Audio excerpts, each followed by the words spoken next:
தேர்தல் ஆணையம், காவல்துறையினர் எல்லாருமே அனுமதி கொடுத்தாலும் தாவேகா தலைவர் விஜய் பிரச்சாரத்தை அடுத்தடுத்து ரத்து செஞ்சிருக்காரு. இதுக்கு காரணம் அவருடைய உடல்நிலை குன்றியதா சொல்லப்படுது. தேர்தல் ஆணையம், காவல்துறையினர் எல்லாருமே அனுமதி கொடுத்தாலும் தாவேகா தலைவர் விஜய் பிரச்சாரத்தை அடுத்தடுத்து ரத்து செஞ்சிட்டு வர விவகாரத்துல மர்மம் நீடிக்குதுன்னு சொல்லப்படுது. விஜய் கேட்கிற தேதியில கேட்கும் நேரத்துல தேர்தல் ஆணையம் பிரச்சாரத்துக்கு அனுமதி கொடுத்து வந்தாலும் திட்டமிட்டபடி விஜய் பரப்புரைகளை பங்கேற்கிறது இல்ல. ஏப்ரல் 6ஆம் தேதி வில்லிவாக்கத்திலையும், தியாகராய நகர்ல ஏப்ரல் 7ஆம் தேதியும், சைதாப்பேட்டையிலையும் பிரச்சாரத்துக்கு அனுமதி கிடைச்சும் விஜய் அதை ரத்து செஞ்சிட்டாரு. அதே மாதிரி தான் காரைக்குடியில நேத்து பிரச்சாரத்துக்கு சென்ற விஜய் ஒரு வார்த்தை கூட பேசாம சென்னை திரும்பினாரு.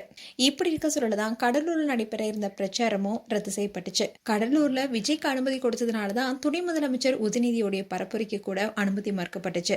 இப்படி இருக்க சொல்லதான் தாவேகா தலைவர் விஜய் கவரப்பேட்டையில நாளை மறுநாள் நடக்க இருந்த பிரச்சாரத்தை ரத்து செஞ்சிருக்காரு. அதுவும் போலீசார் அனுமதி அளித்திருந்த நிலையில பிரச்சாரத்தை ரத்து செஞ்சிருக்காரு தாவேகா தலைவர் விஜய்.